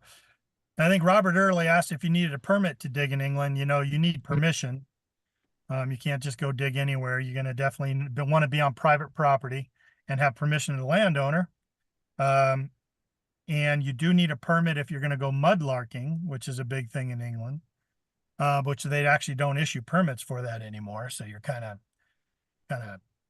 So you know, they out of luck there, outlaw but mudlarking, or you just don't need a permit anymore? they put them on hold while they're doing a environmental impact study on all these people, because the popularity of the hobby has just gotten so out of control that you now have all these people down there. You have them like getting into dangerous situations because they don't understand the tide on the Thames comes up really fast, and you have people falling and getting injured and like all kinds of stuff going on, plus the environmental impact. So they're trying to, they put everything on hold while they do that. Now people still go down there and take their chances, but you know, and people that have permits are still grandfathered in. But Okay. when Tony and I went, we couldn't go down there, and So Nicole White's safe, she's safe. but Yep. it's all her fault. She's the Yeah, first Nicola, come mudlarker on. I know over Yeah. there. Robert DePatti has a good point. Need permission anywhere. That's right. Of course, absolutely. Yep. The cool thing about the not worth the permissions over hassle. there is their field or whatever, you know, goes back thousands and thousands of years, and any signal could be like a Celtic coin from some tribe Mhm. back before, you know, Oh, the could be Vikings, you know. Danish, could be Viking age when Vikings Viking. ruled England, or Yep, Iron Age. Saxons, or Saxon. who knows? Yeah, yeah. Any beep. Any beep. That's what's so exciting about it too. Yeah. Okay, so Bobby DePatti says that my name should be spelled Erie with 2 E's because I'm scary. Is that true? No, you're not scary, Erie, but some of your actions could be. That's why I was kind of leery. We're leery about putting 2 E's in Erie. Was kind of leery about asking her opinion because I know that girl. Love her to death, but if any guy bothers her, she'll have 2 grown men that beat him up. But I don't know. Would have to be leery. I was a little leery about Erie's question, or that she wanted an opinion on. Love you, Erie. I'll let you smack me next time I see you at the swing. I want to see video of that. Or it didn't happen. Video or it didn't happen. Video or it didn't happen. Remind me, There you go. Yuri. I gotta film it for Ken, or he won't believe it. Now I know, Tony. You said you kind of had to get out of here early. We're an hour and a half, little over an hour and a half into the show. Yeah. Yeah, I just want I mean, you know, I know that you had some questions. I would definitely want to make sure I give you my time. Just having you here in SBS is fine. Yeah. Usually I play shoot from the hip, usually. But a few months back, I started utilizing some AI tools for questions and stuff. And Okay. I have them there in a pinch. If not, no biggie, And to be honest, a lot of them we've already kind of went over. So Yeah. without even going to it. So There is one more. You asked me before we started the show to pull some relics and stuff. yes, And because there's one more I want to show real quick and kind of tell the story, only because of you know, like I said, that's what drives me is the historical side of metal detecting. So I have a token here, and I know Ken knows what this is already, but this hopefully it was That tells story right. kind of where you found it first. Okay. So we were on the Overland Trail, which is where we find a lot of stuff. And ironically, this was a spot that's been hunted quite a bit. A stagecoach stop. Mm-hmm. And uh, we didn't know what to expect in terms of what we would find. So this was actually the spot where Ken found two incredible coins. And I was lucky enough to find this token, and not too long before we were there we go. Um, our buddy that was with us had found a token and did a whole write-up, whole video on it, and actually contacted the State Museum of Wyoming, and they actually accepted his token in to have it displayed. And so when I dug this up, I knew exactly what it was based on his video. And so what this is it's from the Peter Shuttler Wagon Works Company, that was established in 1843. And kind of how the story goes is there's one representative named Herman Haas who actually fought he came from Germany, and then settled down in Ohio, joined the army during the Civil War, fought in the Civil War, and became a blacksmith. Moved out west after the Civil War, and settled down in Cheyenne, Wyoming, as a blacksmith, and as he kind of worked on agricultural implements and things like that. And so he became kind of a representative for the Peter Shuttler Wagon Works Company, and he would go to different stagecoach stops with these types of tokens, and they're like advertising tokens, and he would drop them off. And so if you ever were running through town and you had an issue with your wagon or whatever, they would know who they could contact, and he would be able to fix their wagons for them. Well, we found the token, or I found the token, and knew right away. I'm like, Michael, this is the same token that you have up in the Wyoming State Museum, and now I'm holding this other one. And it just blew me away that we were able to find it. And if you start to go down the rabbit hole of who actually owned this particular company, Herman Haas, or he was the representative, after he moved from Ohio out to Cheyenne, to the Wyoming Territory, it wasn't even a state yet. He actually became the first in the first state legislature of the Wyoming Territory. And I can't remember what year it was. I think it was 1878, I want to say.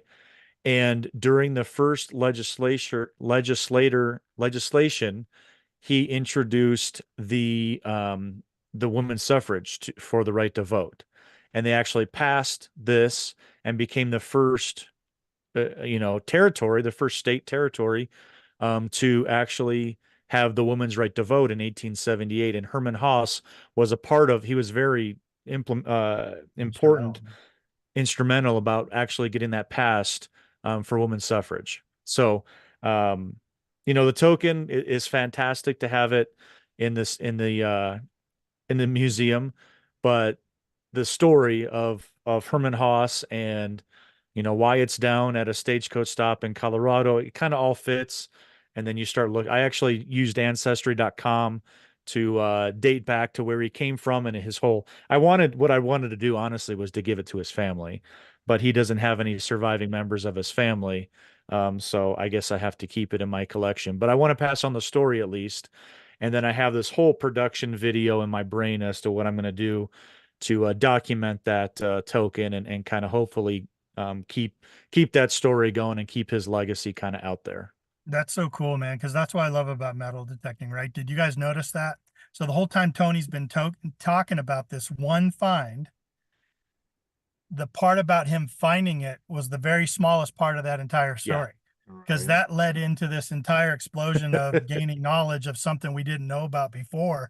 And now not only him, but all of his digging partners, we all know the story now and know who Herman Haas is and what his contributions were. And that's why I love this hobby, because you can find something like that. First of all, the fact that he finds a wagon token at a stagecoach stop. Like, Right. there's nothing better than that. Like, we were hoping to find a hitch or a piece of a wagon wheel, you know what I Right. mean? And he finds this amazing detailed, story piece that, yeah, it's just so cool, man. It's pretty incredible. I mean, to be able Love it. to hold it and yeah. Again, it's that story. It's the history that I tell you, I didn't know who in the heck Herman Haas was and what he meant to not only Wyoming territory, but the history of the United States, fighting in the Civil War as an immigrant from Germany, moving out, be, instrumental in the westward movement, what he did to the actual importance of Wyoming territory and establishing the city of Cheyenne. I mean, all of those different things. And I'm sitting here holding a token that most likely he dropped off at a stagecoach stop, 150 years ago. And Very cool. the best thing, it's a token. I love tokens.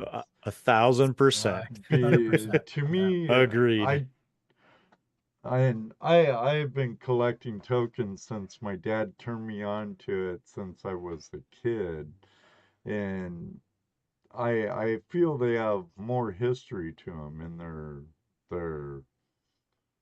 they're more specific, a walking liberty's nice, silver, but a walking liberty's a walking liberty for the most Right. part, right? Yeah. Yeah.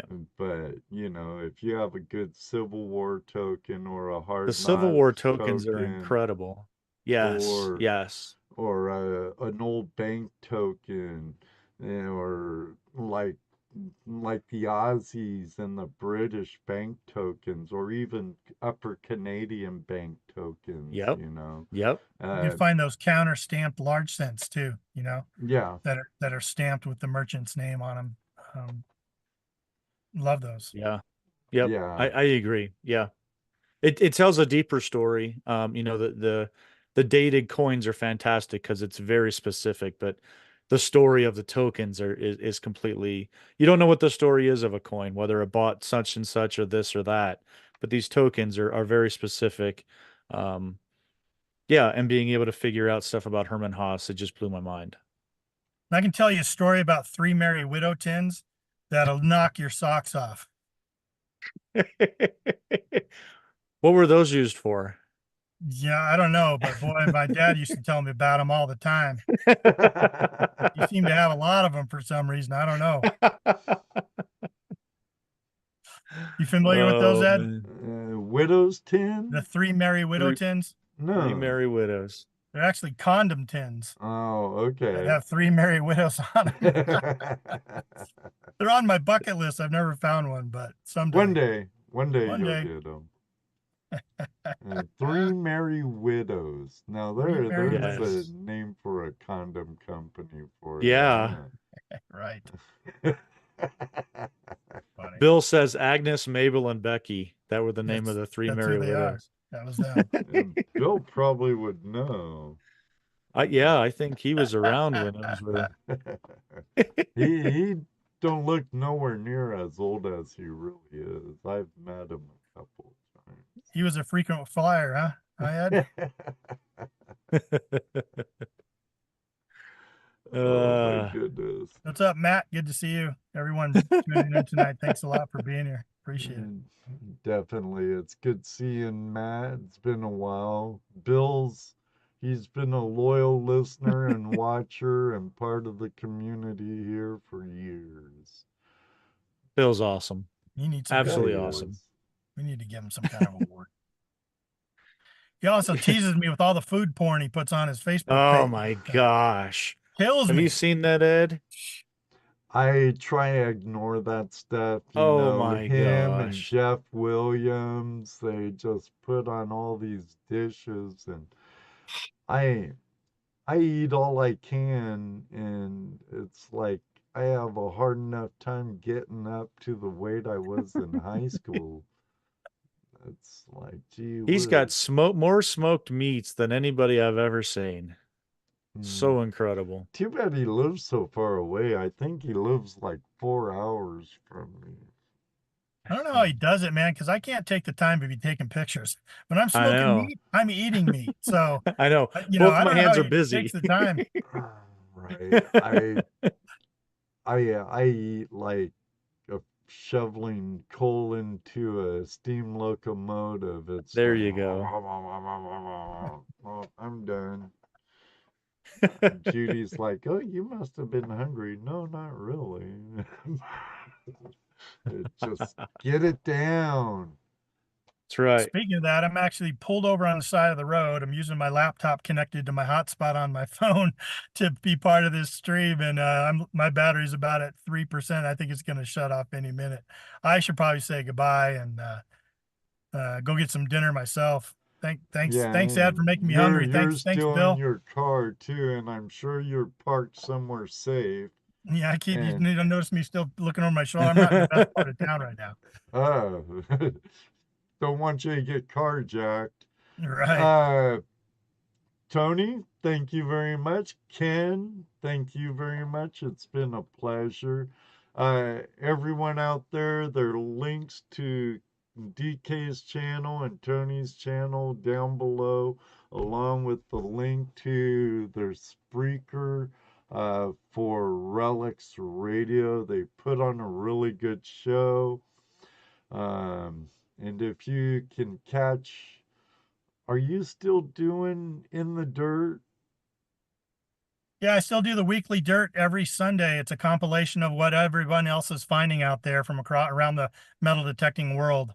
I grab 10 to 12 finds and kind of put them out in kind of a news program type format so you can get inspired and kind of motivated to get out there and find your own stuff while also seeing what people around you are finding across the great country of ours and even beyond. So yeah, past 4 weeks I haven't put a show out because I've been on vacation and really busy with that, and then Mother's Day and everything just kind of fell into place. So, but I've got what 7 years of shows to go back and watch if you want to just see tons and It's a tons and good tons of show cool finds. too. Yeah. I thought you stopped for a while though.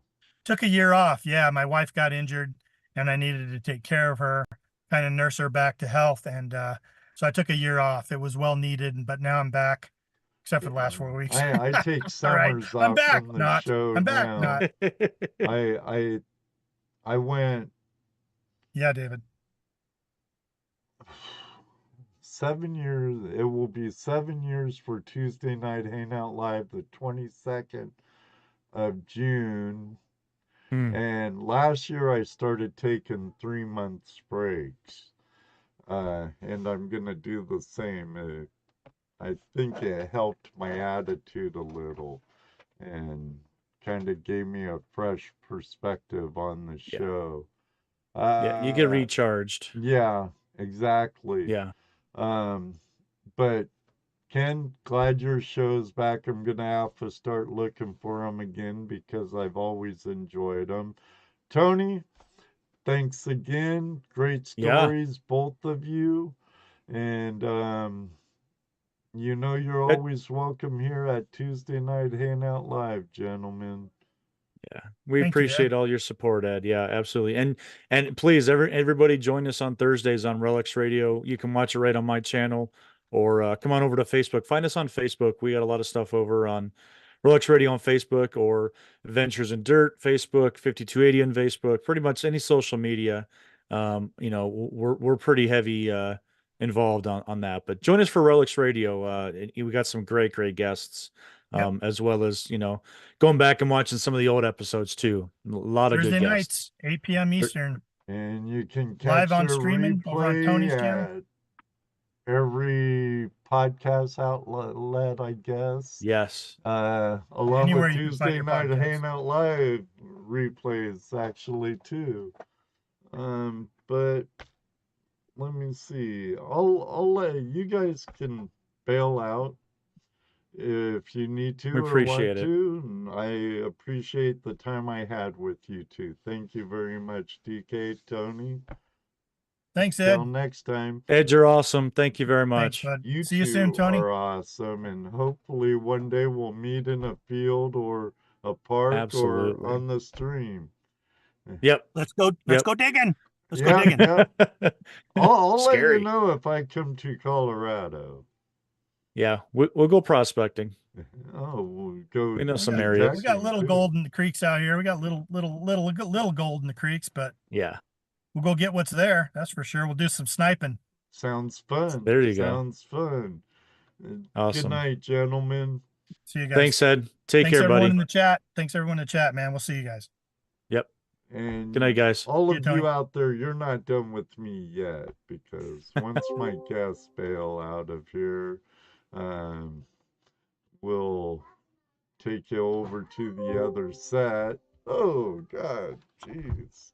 Put that picture down. Where's my avatar?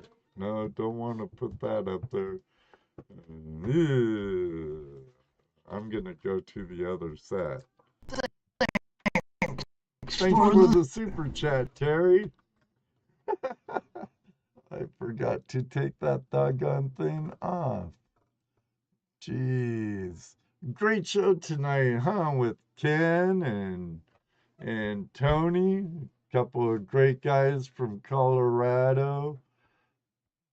There's that blonde moment again. Yeah, I hear ya. Oh, there's that blonde again. Right. Hopefully my granddaughter don't come in, because it's on my Zoom over there, and she'd probably flip it off again.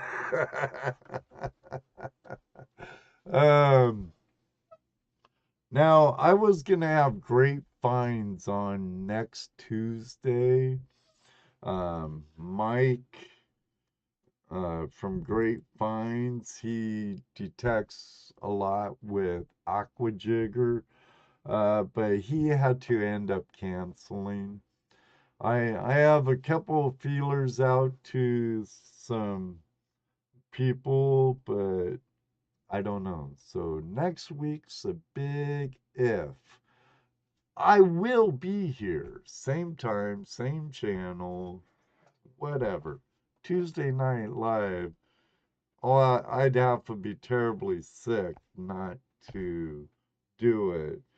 But right now I'm kind of guestless. But on the 28th, we're having Amber Monroe from Rockhound Talk Live. They're really new in the YouTube sphere, and you can catch them over at Facebook too. But that should be a good show. But next week, hopefully, I'll find a guest in time. I've been talking to a past guest and a person who was on Devil's Canyon we had on, a few years ago. And he's out on his claim right now. So hopefully I'll hear from John before too long, because he had some great stories, and I'm sure he has even more now. All of you, and I've been talking to Toothpick Mining too, and I believe I could have swore I had Toothpick Mining on my schedule. I'm gonna have to go look at the emails. I hope I didn't pass it. Doggone it. Because I was talking to him. He has a really cool fluid bed system for cleaning gold. And sometimes I just have blonde moments, to be honest with you. And emails get buried and stuff, but I'm gonna have to check my emails. Maybe I usually, once I make a date, I usually put it in my notes on my list I have right here for my guests. So the 18th. Oh no. Uh-oh, I double booked. That's right. I think you're right, Toothpick. How about next week?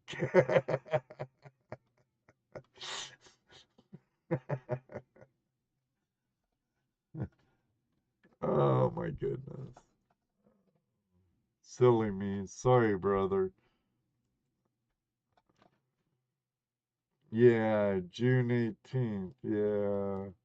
Shoot. Right here on my notes it says Ghost Towns and Mines of Washington State. Did I move them to the 25th?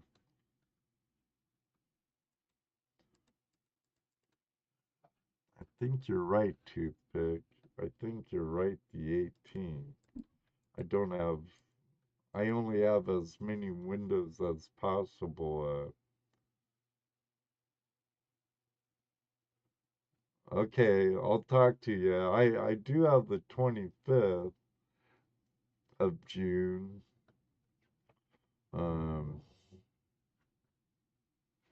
I'll email you again, Toothpick. Sorry, brother. Geez, it's been crazy, my friends. Been crazy. All right, friends. Thank you. Thank you. I appreciate that, Toothpick. Thank you all for joining me tonight. If you're gonna be down at Cottonwood Trails for Freedom Fest, I'll see you Saturday. I'm only gonna be there for the day, and that's it. I might not film. I might not even prospect. I'd like to play with some toys I got though. But I might just visit. Because who knows when I'll see some of these people again. But other than that, thank you, Ronald. Other than that, thank you all for joining me here on another Tuesday Night Hangout Live. Until next time, may you always have a flash in your pan. And you know what I like to say because it does happen. Maybe one day too, I'll meet you on the river. But for right now, this very second, I'm out of here. Oh man. I'm out of here. Oh, I swear these fun moments are killing me. See you soon, Robert, brother. Yeah, we need to go digging or dredging, that's for sure. Thank you, Canadian Hillbilly. Good seeing you, Toothpick. All of you, Mr. Lodak, as always, thank you. Brad Welsh. You too, man. You too. I'll be seeing you Saturday, Brad. That's right, Rocky Mountain Prospector's gonna be there. Thank you, Brad Welsh. I'm glad you liked your stickers. I'm gonna see Terry's answer.